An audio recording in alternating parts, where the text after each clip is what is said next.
It's all yours, Lisette. Thank you. Hey guys, what's up? Does that mean turn off the cell phone? You guys, yes. That was the assessment. Yes. My name is Lisette Carter. I am a personal development and business coach. Hello. Hi. I love doing trainings like these. However, the information is going to be very, very generalized. Because typically I do group growth trainings and then also do one-on-one coaching for women as well. So as I get to know you and ask questions, I'll be able to customize the training. Is that okay? Yeah. Cool. All right, so for those of you that don't know me, which is nobody here, I grew up, I did college and high school and college in Puerto Rico. I actually majored in softball, which I really didn't care about my major at the time.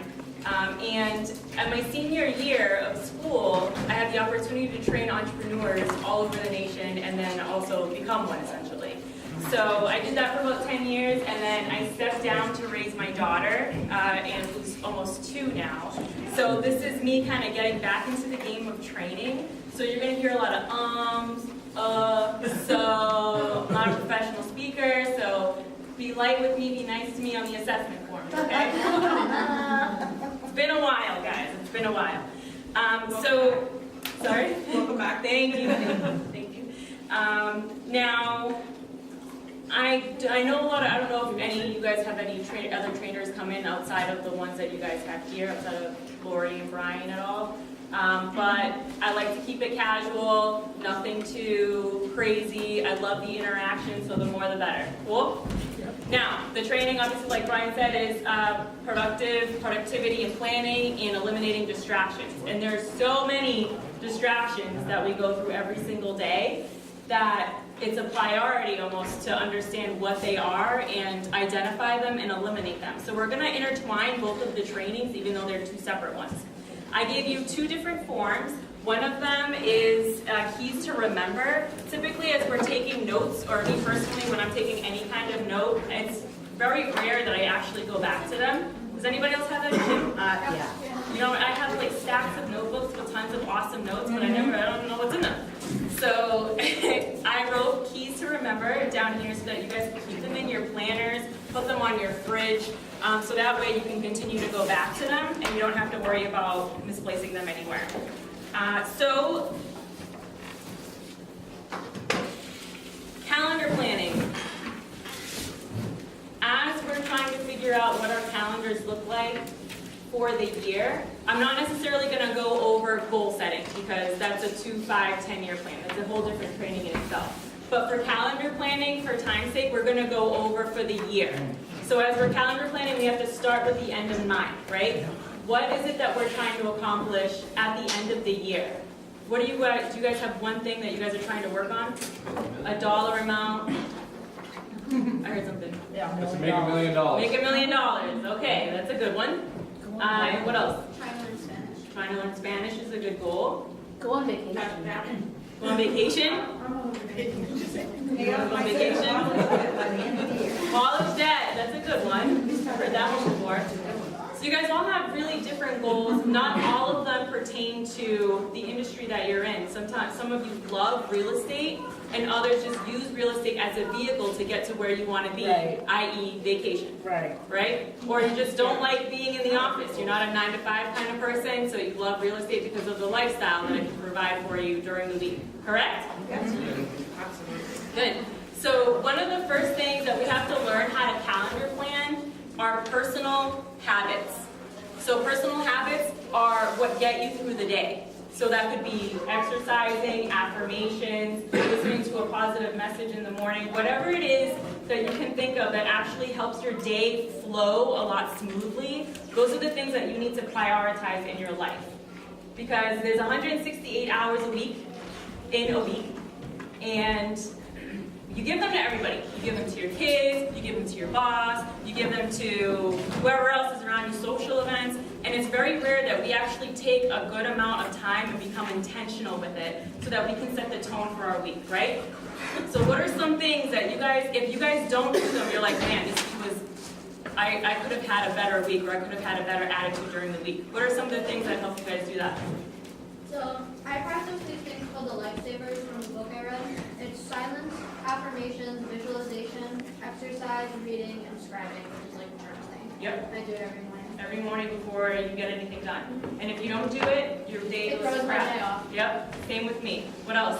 Similar to Karen, I do a lot of reading, meditation, walking, kind of journaling, Yep. stuff like that. It always helps me get centered and get rid of the extra. What? I'm sorry. Share. I drink.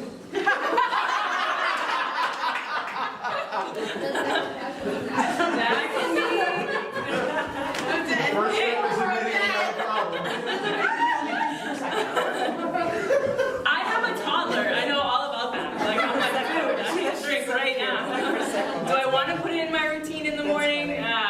Sometimes. Would be nice. Yeah, I would. Sometimes. So a lot of those times we recognize those personal habits and we have to prioritize them, otherwise our days don't flow smoothly. But the number one thing that we should prioritize out of those personal habits are one positive thing that you say to yourself in the morning. So the reason why is, this is our first date, but I'm gonna get kind of deep, okay guys? Deep on our first date.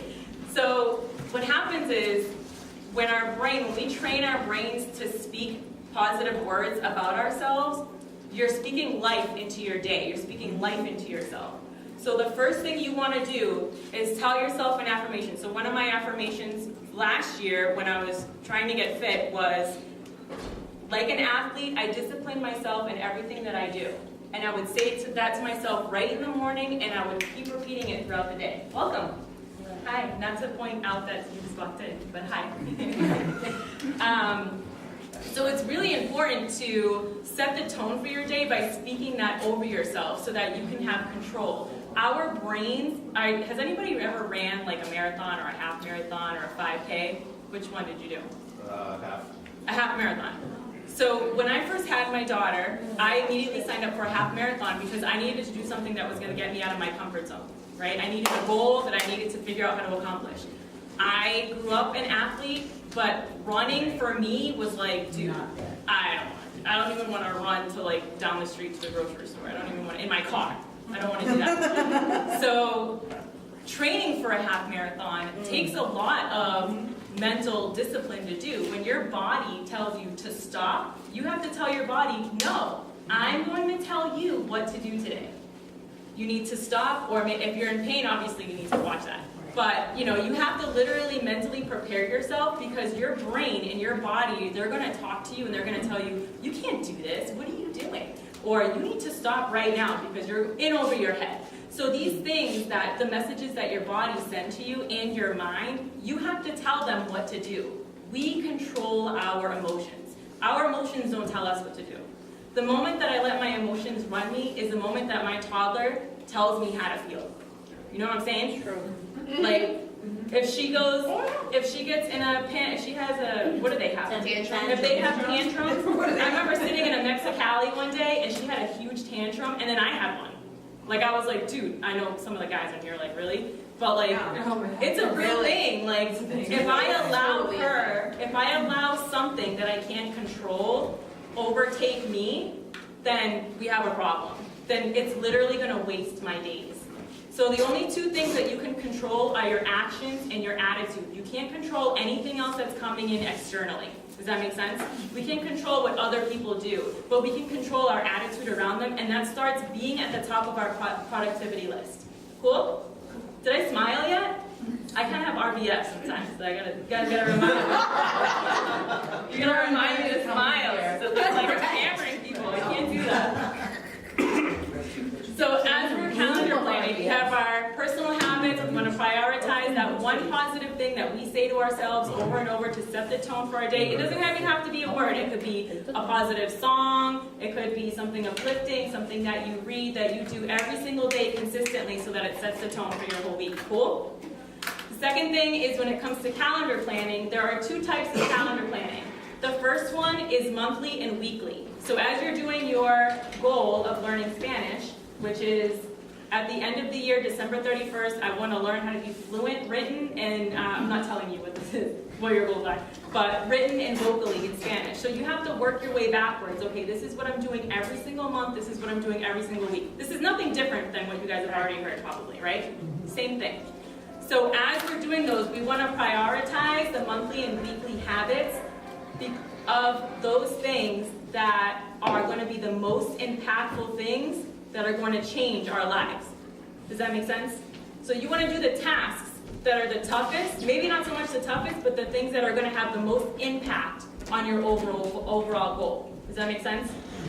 So what are a couple of things that would impact your overall goal that you would have to do daily? Listening to a song in Spanish. One song a day in Spanish. What else? What are some of your goals that you have, that one thing that you would do daily that would change everything about your goal? Follow-ups. Follow-ups. You don't seem like you like doing the follow-ups. So that's one thing that you would need to do every single day. Same thing. Anything else? No? Cool. That follow-up seems to be the big thing here, right? So that is something that you have to do, like clockwork. And you have to prioritize it, and you may have to cut out some of the other stuff that keeps you busy too in order to keep up with it. Now when it comes to the second part of calendar planning, it's planning your next 24 hours. So planning your next 24 hours is, for me, I do that the night before I go to bed. Did I say that right? The night before I wake up. Before you go to bed. Before I go to bed, I plan what I'm doing the following day. If I don't know exactly what I'm doing the following day, when it comes to, I'm doing my affirmation in the morning. For me personally, it's my gratitude journal. This is my gratitude journal. I have to write what I'm thankful for every single day, or my day goes to complete crap. You know what I mean? And by crap, I mean I have a bad attitude and I complain about everything. And I can give you my husband's phone number and he can tell you, did you write in your journal today? Because your attitude's a little off. So those things that you are doing, you have to understand that you have to stay top of mind, especially when you're planning your calendar every 24 hours, what am I doing tomorrow? And prioritize those things. Now, when it comes to when you're going through your day and it's Wednesday and your midweek happens, it's really important to do what I like to call a checkup from the neck up. You gotta check to see how your week is going or how every day is going, so that to make sure that you're productive. Does that make sense? So what I like to do is I like to go back and read what's called a time map. So you can create a time map for yourself where it has every hour, looks just like a calendar. You can basically get another calendar and figure out how much time each task is taking you midweek. So follow-ups, how much time does it actually take you to call for follow-up, do a follow-up, etc.? How much, you know what I mean? How much time does it take you to do whatever you need to do to learn Spanish? Following up those tasks so that you can understand how much time it actually takes to do them. Because it takes more time mentally to do something than it actually takes to do it, right? I could literally sit there and think about, I just came off from like raising my kid, right, for 2 years. So I'm like in toddler mode, or like home life mode. I can sit there and think about doing the laundry. Oh my God, this is gonna suck. This is gonna take forever. And it takes me more time to think about it than actually to do it. So what I would do is I would time myself. And the way I would time myself is the time that my husband was in the bathroom. People like to be in the bathroom more than others. So I would sit there and say, hey, well, he's going to be in there for a while. Let me see how much time I have in order for me to accomplish this task. I know, it's kind of, you know, I get it. But that's how long it would take me. I know it takes me 10 to 15 minutes to do that done. I know I'm doing that every single Friday. So with your tasks, when it comes to your professional lives or real estate, you want to take account into what it is that is taking up, how much time these tasks are actually taking you, and you'll find that mentally they take more time than they do to actually do them. Does that make sense? Yep. Are you guys catching what I'm throwing at you? I caught it. Okay, good. I got it in my hand. So what's good about time mapping? Stop giving her alcohol. Or start. When it comes to time mapping, it's also really important to weed out your distractions. Your distractions are going to be the weeds of your week, and it's important for you to pull them as soon as possible.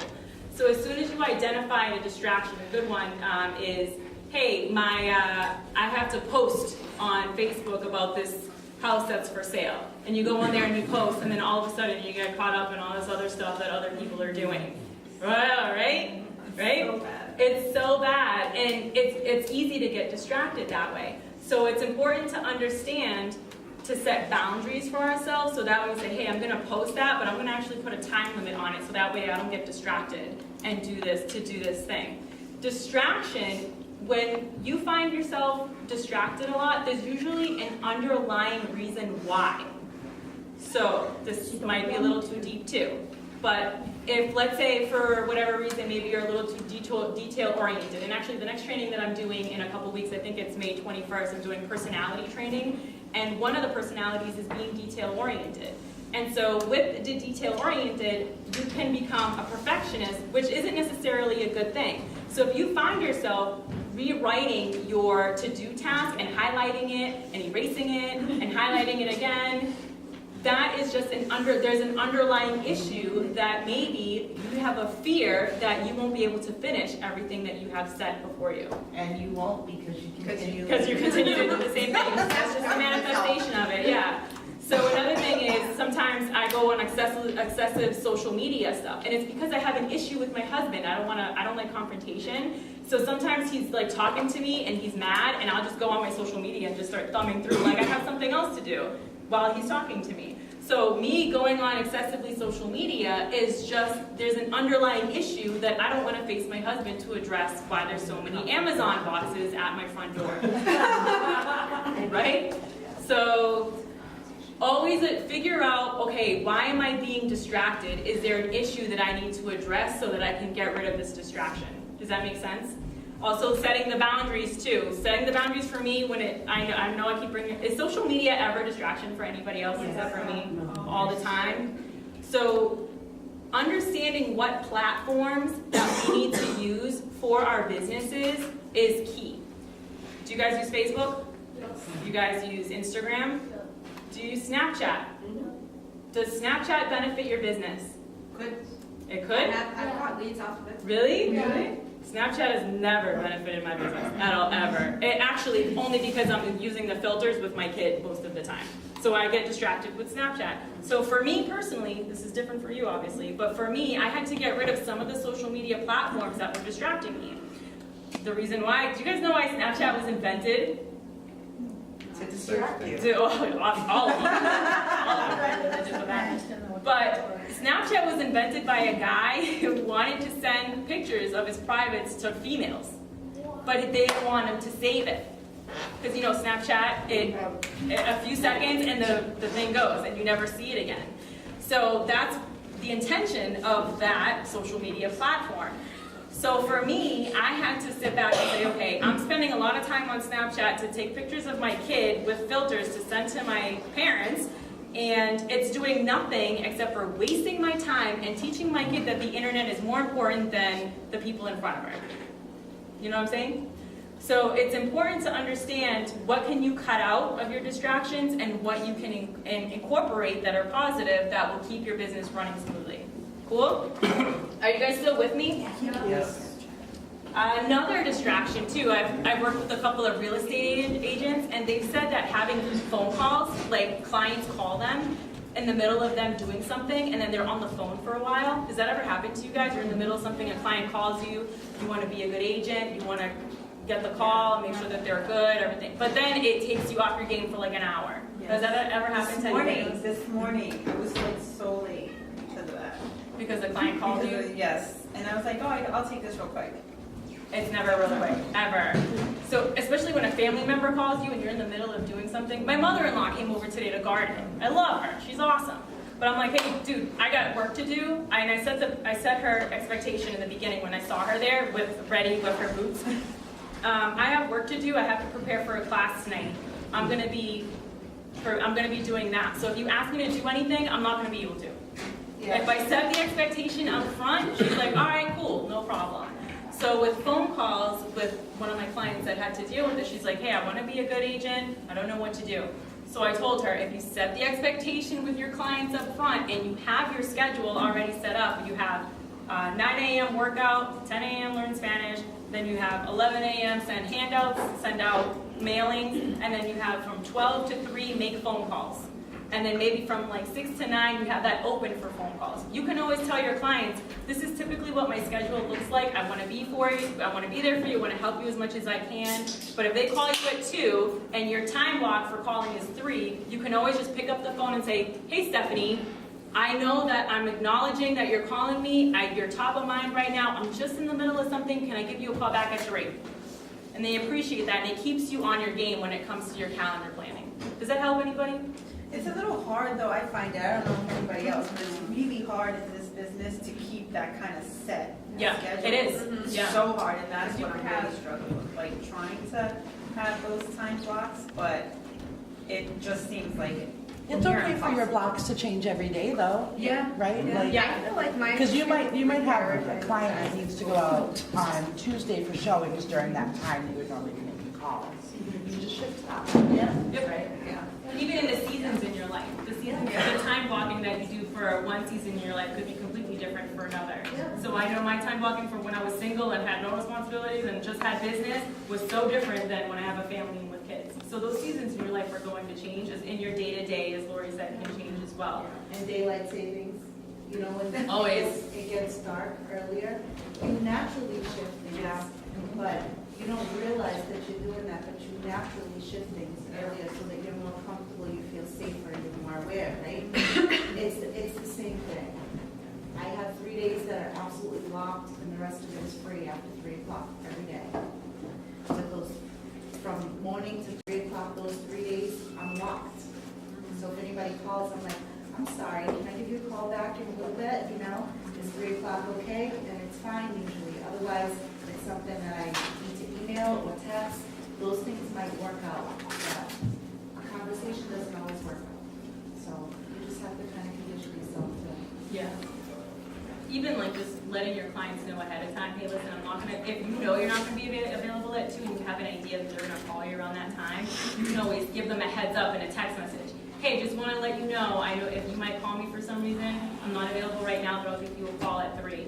And that way, it's not just like you're ignoring their phone call, it's, hey, you're being proactive ahead of time and letting people know what your schedule is going to be so that you can be more productive. Because your businesses, you want them to grow, right? And you want to have a lot of clients, but you can't have, it's going to be chaotic if you don't have a system that's organized. So starting now when it's small, I'm not saying that your businesses are small now, but starting now, you know, as you develop more clients, it's important to have them understand, like, hey, listen, this is what my schedule is typically. I'm always going to get back to you, guaranteed. I'm always going to pick up the phone, but I just want to let you know I do have other things going on, and I'll get back to you as soon as I can. And they appreciate that. As long as you just don't, hey, ignore, you know, they're cool with that. Did you have something you wanted to Yeah, say? what is your opinion on not necessarily time blocking out the same 2 hours every day, but knowing you want to hit, say, like 20 hours of phone calls a week and just making sure you fill up that number, not necessarily at a certain time every day? What's your opinion on that? I would get a feel for your energy level. So this is another thing too when it comes to time blocking. You always want to understand what your energy levels are when it comes to your calendar planning. Because not everybody is going to want to do, did I cover this already? No. Okay, thanks. But mom, not everybody is a morning person and can do all of those things. Not everybody has a set schedule like that. So it's important to understand what your energy level is. Is your energy level in the morning, in mid-afternoon, or at night? I include the mid-afternoon. There's not one supposed to be there, but I'm a mid-afternoon person. You know what I mean? It's usually in the morning or at night. So you can get a feel for, you can take a look at your calendar and start thinking about what it's like thinking on paper. Think on your calendar, say, okay, this worked for me on Tuesdays, this didn't work for me on Wednesdays. And you can just be fluid within your calendar planning within the week. But I would break it down, you know, for hours, like, you know, 2 hours, one day, 2 hours the next day. It doesn't necessarily have to be the 2-hour block. It could be 1 hour here, 1 hour there, 20 minutes here, you know what I mean? So don't put yourself in a box where you have to feel like it has to be those 2 hours every single day. Everybody's different. Everybody's going to operate whatever to their strengths. So if you feel like you need to do that, you can do that as well. Is that helpful? Yes, thank you. Cool. So to wrap up, We covered prioritizing yourself, prioritizing your positive things that you need to do every single day, figuring out a personal habit, a routine that's going to help you have your day flow so that you can be the healthiest or mentally healthy or whatever it is that you need in order for you to get the job done. Because honestly, have you ever, anybody know Lauryn Hill? Yes. Lauryn Hill, right? When she says, crap, I wrote it down. I know it by heart, obviously, but you can't win if you're not right within, guys. So you gotta know your business can't be all good and then your personal life crap. You know what I mean? Like they go hand in hand. So you have to make sure that you're personally good in order to operate a successful, well-organized business that's going to continue to grow.